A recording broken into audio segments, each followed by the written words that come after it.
Hey, mi nombre es Manuel Pérez y en esta ocasión tengo algo bastante cool que compartir y como ya vieron en el título, fui parte del presión que de Jujutsu Kaisen Zero y que diantre un presión que es como que la oportunidad de conversar con el elenco de alguna película o serie de televisión.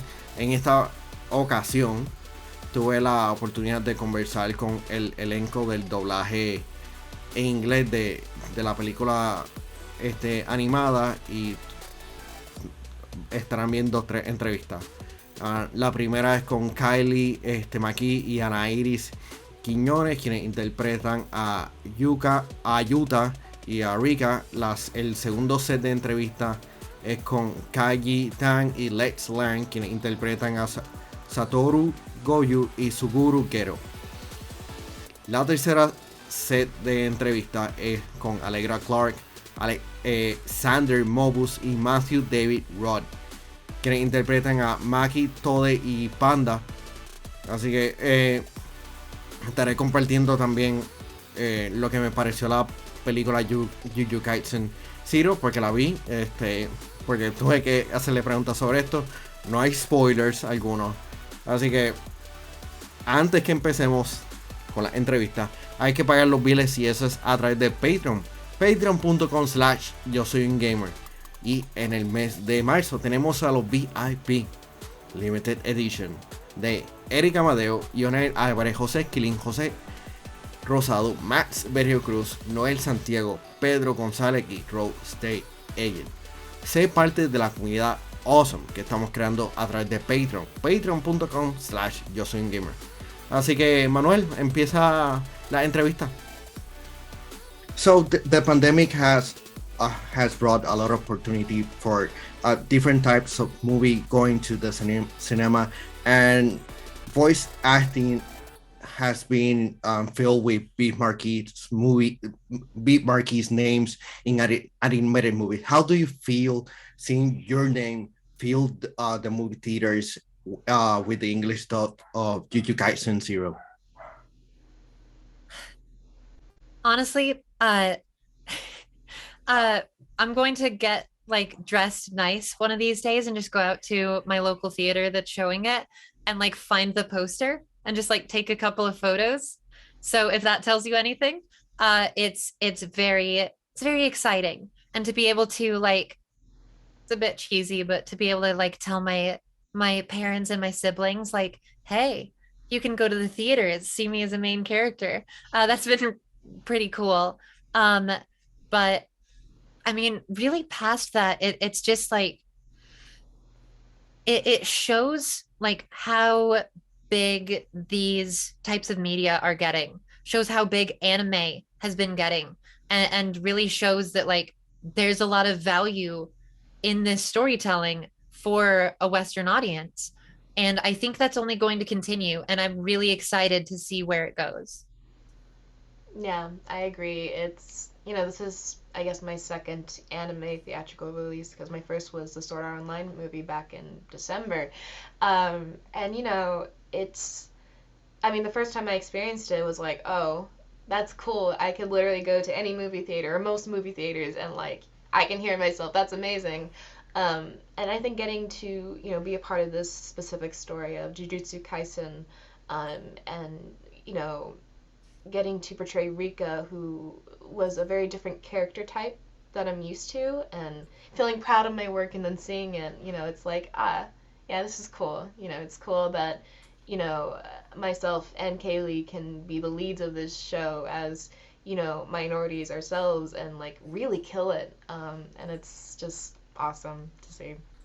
Kaylee, Yura is a big character from the franchise, and you made a big announcement on social media. How do you feel there's responsibility of having that character portrayed from the manga just to be the voice of the character and be the first person to take a bite from him?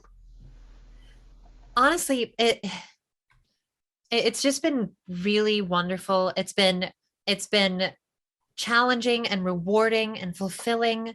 getting to explore this character, explore his depths, and to see people's reactions to it has been so amazing. And I hope that when the English dub releases in theaters, that will only continue. Um, and I really look forward to seeing, how people respond to it, and I hope to I hope to give them, all of the energy that I can, that makes Yuta feel real and three-dimensional and powerfully like human, especially as like an anime character. The more you get to have stories like this in these shows, the more people look at the medium and get excited for more, especially like from Jujutsu Kaisen even specifically. So it's been really exciting, and I'm just excited to watch, what comes of it. Anna Iris, how challenging was to portray Rika, a character that has a big connection to Yuta? And also, I'm just curious because she has, I don't want to spoil, but how do you get her voice? um, you know, when it comes to touching on her relationship with Yuta, it's been really fun.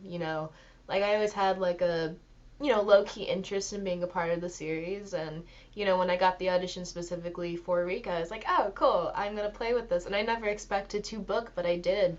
And I'm glad I did because I love Yuta and Rika's relationship. I love how much they care for each other and how they display it, not just in as children, but also as they grow older and deal with their dynamic being curse and curse user. And I love like how their love comes from this innocent place and their relationship comes from this innocent place. So I just love the idea of playing with something that is so complex and traumatic, I guess, in a way. But to talk about her voice, it was my first time, like I mentioned, doing a character like this, and it was really fun. I tried to make sure that, when it came to human Rika, that she didn't sound cartoony. I wanted to make sure that she sounded innocent, sounded like a kid, so that you could believe and fall in love with like their relationship and see how much Yuta and Rika cared for each other, so that when we get introduced to Cursed Rika, that's where I can kind of play more. And I always tried to make sure that I sounded childish. I wasn't afraid to sound, a little hammy, but I always made sure that it was based in this innocence, and always, playing with the whole idea of like, oh, she thinks she looks pretty here? How exciting, because I think children can be so excitable in different ways, and so that was just me playing with that and playing and trying to figure out, okay, how do I do that, and then kind of make it sound weird and creepy. And I think I just, it was just fun. You mentioned something that I really like about the relationship about with Rika and Yura, and is the innocence. How, this is a question for both. How do you bring light to characters that has a lot of darkness inside for these different reasons? Uh, I I really just explored the depths within myself, and situations that I've gone through in my life, and really thought about how to bring those out, and also like how I healed and tried to bring that to his healing moments, and show that tenderness and that consideration and the internal struggles, both in his interactions with his friends, as well as the interaction with his childhood best friend, his childhood fiance, I guess, Rika, um, that are just so like, it's such a complicated situation to be in, and like having gone through that trauma, and like rectifying that within himself. I really tried to bring as much reality to it as I could, and really give any energy that I could to it to make sure I did it properly. Yeah, there's definitely a lot of, trauma and tragedy between these two characters. And, you know, something I found interesting about Rika and how she's portrayed in the film, you know, even as a curse, I think her love still comes from this very innocent place. And I think no matter what, she always wants the best for Yuta. And it was just kind of staying in that zone of like, hey, I'm protecting somebody that I really care about. And it wasn't focusing on how psychotic I could sound. It was focusing on, hey, I want the best for you. I want to see you succeed out, and I'll help you do it however I can. So, Kaylee and Iris, fue un placer. It was a pleasure talking to you and meeting you. I love your portray in Jujutsu Kaisen Zero. Thank you. gracias. Cool. So for me, voice acting in is filled with big names in animated movies, and with the pandemic, had anime movies had the opportunity to fill the spaces. How do you feel that hearing your voice fill up the movie theaters right now with the premiere of Jujutsu Kaisen Zero? Wow, it's amazing. It's wonderful to have that opportunity. I'm so grateful. I feel blessed. I wake up when I think about this movie, I'm just like sitting in gratitude completely, so, and I can't wait to see it in the theater. I haven't seen it in the theater yet. We got a screening and it was so amazing in my living room that I think like when I get to the theater, I'm just going to be standing up at my seat going, yeah, every time there's a different scene. I mean, I don't have to even be in it. Just like the music, the animation, the characters, the design of the curses, everything was just so good. I can't wait to see it at 100 foot tall, Yeah, ditto. I cannot wait for the theater experience. There's it's an indescribable feeling being able to work on a thing that will be released in theaters. Like every kid has that little weird dream where it's like, oh man, I want to go to a premiere of a film I'm in. And now we are blessed enough to be able to experience that with this film. So it's going to be very very hype, as the kids say. I'm very very much looking forward to it. Yeah. I'm pretty new to this franchise. I started to like it.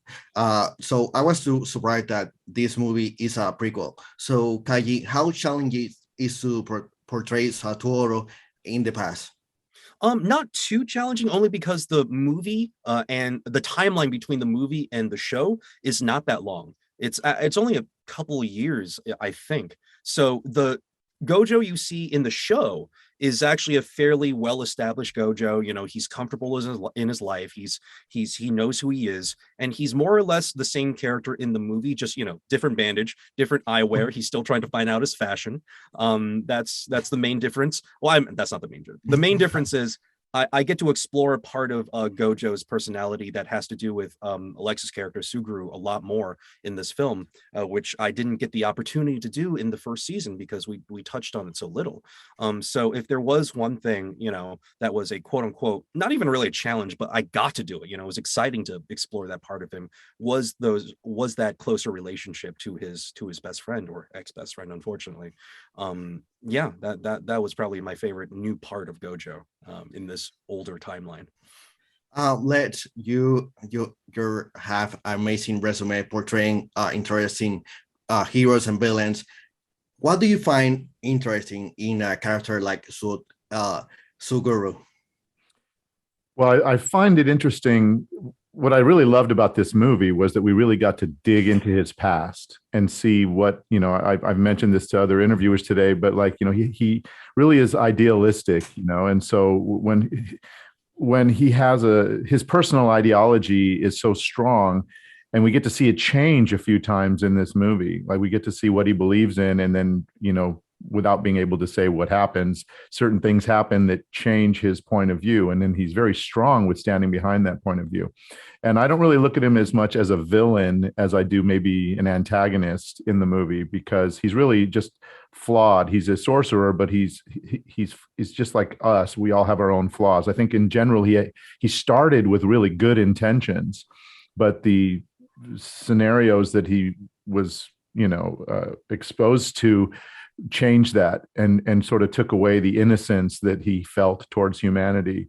And he became sort of jaded and guarded and disappointed in humanity. And I think, that comes out in this movie, which is really nice. And he's much more, I'll say, alive in this movie than in the series. I think that he really gets to flex his personality from the beginning. When they were going to Tokyo Jujutsu High together and they were just best friends, they would throw a lot of ideas back and forth with each other. And then you get to see that evolve in the movie to where it's kind of juxtaposition to one another again as they have these deeper conversations later in the movie. But yeah, it's always interesting to play what might be considered quote unquote a villain, because they're doing things that we probably wouldn't do ourselves in our lives, like they do a lot of mean, unscrupulous activities. And so that's always kind of fun to play when you get to do these things that you would never do in real life. But overall, I'd say that I try to see the humanity in him as opposed to finding the villainy in him. Yeah. Again, I also add really quick here in 2022, it's so hard to find fault with Gato's take. I found like several times me and my wife are watching the screener that we have, and she would turn to me and be like, you know what, maybe he's right. It's like, you know what? I mean, like, how many times are we really going to give the human species like a pass on the stuff they do? Like he's got a point. Yeah.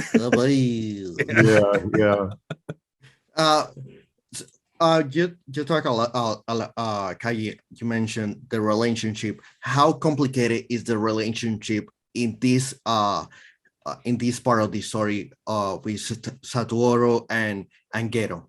I mean, the Suguru and Satoru and Suguru. Yeah.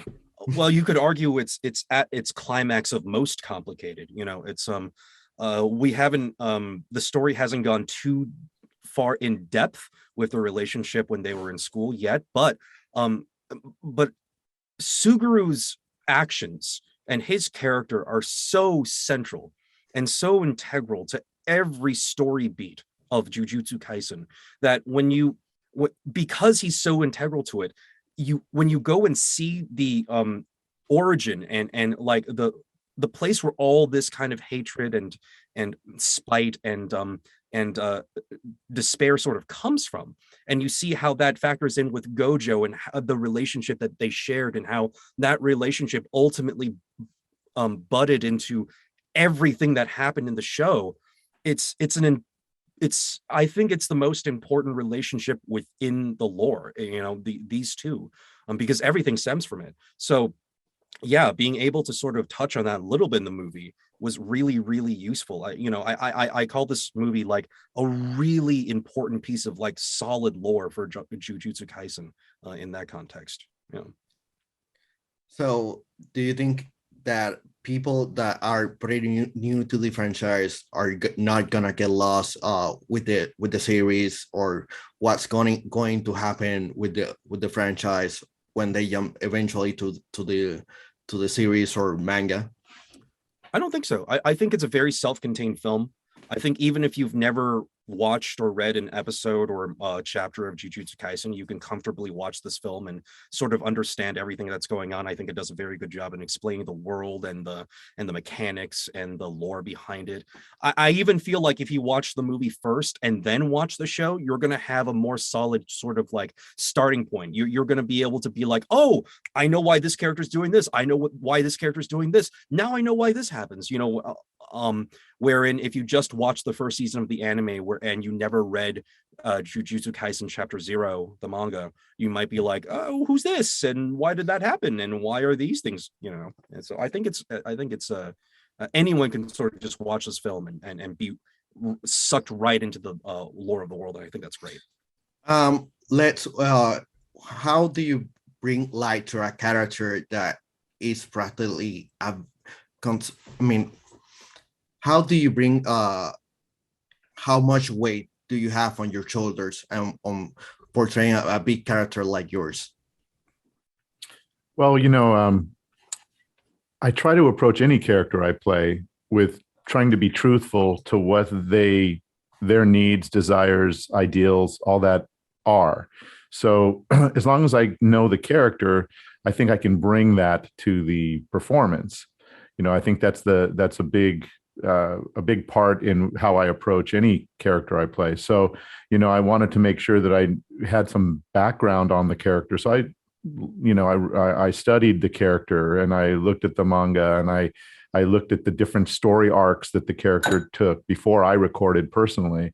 And so I was able to apply some of those, whether it be, in the flashbacks, whether it be that he was more optimistic about, non-sorcerers. And then, once he became disappointed in the non-sorcerers, like what that meant, like how he became guarded, and then how he became bitter, and how he became those things. And then I just played the truth of whatever the writing was, and those things hopefully came through in the performance. Okay, Kaji, thank you very much. It was a pleasure. Well, y'all done? Okay, thank you. Thank you. Okay, for me, voice acting has been filled with big marquee names in animated movies, and the pandemic has been a blessing in disguise for anime movies, because has been given the opportunity to fill up spaces. And my question is, how do you feel that hearing your voice fill out the movie theaters with the English dub of Jujutsu Kaisen 0? I can't wait to tell my mom that I'm in a movie theater. Right. I did tell my parents today, and they were like, "Wow, really? That's so cool." It's different, watching something on television or, streaming online. It's a different experience than, stepping into a movie theater and hearing yourself in surround sound and seeing, your flaps, seeing your character on an IMAX screen that we can get for JJK0. It's a really cool experience. And a few years ago, I feel like the only anime films that really had the luxury of this were like maybe were all of the Pokemon films theatrical releases? I think the first ones. After the third one. Yeah. Stopped going theaters after that. Yeah. And otherwise it was just like, maybe like a Miyazaki movie, like a Ghibli movie would get that kind of treatment. Yeah. So getting to see our work on the screen like this, it's a testament to the way that anime has, expanded as a market and as something that people enjoy. And getting to see Mappa step up to the challenge too, and take what was already a beautiful looking show and pump it up to theatrical, animation level. Absolutely. Like has been really amazing to see. I'm so proud of the way it looks, of the acting in it. And I mean, it's going to be a real cool thing to show off in theaters. Oh, absolutely. If I have to put on pants to see something I'm in, it's a fundamentally different experience. It's true. Yeah. Sander, you got an interesting character with a curious ability with a course speech. So how different was where the session jumping from a character like this to jump into Toto, yeah. Toto. Honestly, I adore Toto. I love living in his brain because he's just so crazy. He's so chaotic. And he's also vocally a little bit closer to me, which is nice. I don't have to go up as high, or I don't have to go up at all with him. He's down. It's also nice because I get to say words that aren't a recipe. And I don't know. I adore his dynamic with Yuji. I love that he just made up this whole backstory, this rom-com-esque backstory of how they've grown up together. They've been brothers their whole lives. They're comrades. And Yuji's just like, what is happening? Poor Adam. It was so great because for that for the big fight episode, Adam had recorded first. which was one of the first times that it actually happened. So I got to play it off of him while he was like teaching him the Black Flash and everything, and it was really fun to do. And then by contrast, tuna mayo. Tuna mayo. Tuna Never mayo. been Netflix, always tuna mayo. Matthew, Panda is such a fun character, but in the series and in this movie particularly, we see a serious and dangerous face. How do you find a balance in the voice in portraying Panda? It's interesting, specifically with the voice. Panda, I mean, when you add grit and projection to your voice, it's very hard to like bring that down to some of the quieter moments that Panda has in this movie. And honestly, it took a couple of takes on some of them, because a lot of times when you're trying to elongate your vocal cords and be deep, but then also be big too, because Panda is big. It's a big it's voice, much big easier. rib cage. Yeah, it's much easier to do that in a fight than it is to like talk to Yuta and tell him about how sad Toge is, and we honestly had to do it a few times because it's, you want those moments to hit with emotional impact. You don't want him to sound like, hey, let me tell you about Yuta, or whatever, Toge. He's a sad boy. Yeah, he's sad. We should all feel sad, right? Why are you yelling at me, Panda? Yeah, you don't want that. So anyway, yeah, it was a fun challenge and something the director really helped push is like, we want him to feel more relatable, more human, more, he's got a big heart in this movie for sure. So anyway, yeah, it was a fun challenge. Of course he has a big heart. He's a panda. It's physically. I think he's got like 4 big hearts. Oh yeah, that wouldn't surprise me. Allegra, you can speak English, Italian, and French. And, yes, I do.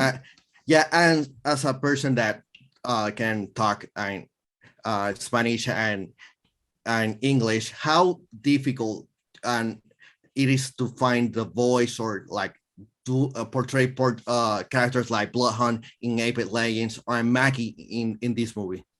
Well, it's interesting because I always try to think of the character first. There are, certain technical limitations that you have to consider sometimes, like, does this character have an accent? Is this character considerably younger than me and whatnot? And then, as Xander and I both know, when you play 2 characters in the same series, you have to do things to really differentiate their voices. So when I started playing Miwa when I took on that role, it was like, okay, I know she has to sound younger, more innocent, but ultimately it's all rooted in the character and who the character is. So Maki, when we set her voice like a year and a half ago or whenever it was that we all started recording the series, it was very interesting because, I heard the Japanese reference and it was like, she's kind of just my voice.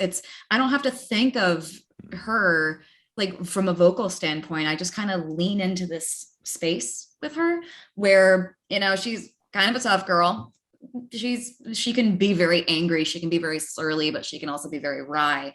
And it's easy to just like find those spaces and to think of it more as who a character is as opposed to just what they sound like. You always have to know what they sound like, but when you fall out of voice and you need to hear it, it's usually because like something is off about the character and something is off about the way that you're approaching the character. And it's like, okay, let's find that spot again. And what was this fish thing that I did? I'm Italian. My hands are all over the place. But yeah, it's Puerto Rican. You get it. You get it. You get it. Talk with my hands, which is great in the booth sometimes because I'll accidentally hit the mic or the music stand. I did that to myself the other day and I had this really bad bruise and you can actually see kind of a line on my hand right there from me hitting my hand. It was on Friday. It hurt so much.